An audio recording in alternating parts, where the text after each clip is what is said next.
ప్రతి ఒక్కరూ కూడా ఆ మెడికల్ కాలేజ్ దారిలో నుంచి పోయేటప్పుడు ఆ మెడికల్ కాలేజ్ కనపడితే ఆగి చూసి ఆహా అని పోయే పరిస్థితి తీసుకొచ్చిన. నిన్న మొన్న మీటింగ్ లో చూశాను ఒకసారి. ఓవరాల్ గా చూస్తూ ఉంటే అతను ఏం మాట్లాడుతున్నాడంటే, అతగాడి హయాంలో సుమారుగా 17 మెడికల్ కాలేజీలు వచ్చేసినాయి. ఈ 17 మెడికల్ కాలేజీలు ఆ దారంటే వెళ్తుంటే సైడ్ కి తిరిగి చూస్తే అక్కడ మెడికల్ కాలేజ్ కనిపిస్తే ఆహా అని చిన్న గ్యాప్ ఇచ్చి ప్రజలందరూ కూడా ఆశ్చర్యపోతున్నారట. చూద్దాం ఈ 17 కాలేజీల్లో ఆహా అనేటంతగా ఎంత ఉన్నదా అని ఒకసారి చూసేసరికి ఒక్కసారి మీరు కూడా ఒకసారి చూడాలి. ఇక్కడ ఇది మెడికల్ కాలేజ్ తాలూకా ప్రాంగణం కట్టడం.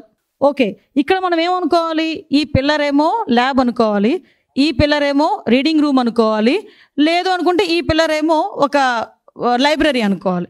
అలా అనుకుంటేనే తప్ప ఇది మెడికల్ కాలేజ్ అన్న సంగతి మన ఎవరికి అర్థం కాదు. ఇక్కడ చూసి ఆగి ఆహా అనే వాళ్ళు ఎవరైనా ఉన్నారా?